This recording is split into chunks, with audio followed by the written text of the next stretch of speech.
એક સમયની વાત છે. હિરણ્યકશિપુ નામનો અહંકારી રાજા હતો. તે પોતાને ભગવાન માનતો અને સૌને પોતાની પૂજા કરવા કહેતો. પરંતુ તેનો પુત્ર પ્રહલાદ ભગવાન વિષ્ણુનો સચ્ચો ભક્ત હતો.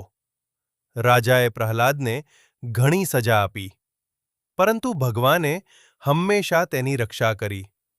છેલ્લે રાજાએ પોતાની બહેન હોલિકાને બોલાવી. હોલિકા પાસે આગમાં ન બળવાની શક્તિ હતી. તે પ્રહલાદને ગોદમાં લઈ અગ્નિમાં બેસી. પણ ભગવાનની કૃપાથી ચમત્કાર થયો.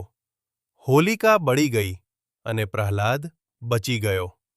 આ રીતે સત્ય અને ભક્તિની જીત થઈ અને અહંકારનો અંત આવ્યો. આ ઘટનાની યાદમાં આપણે હોલિકા દહન કરીએ છીએ અને બીજા દિવસે રંગો સાથે હોળીનો ઉત્સવ ઉજવીએ છીએ.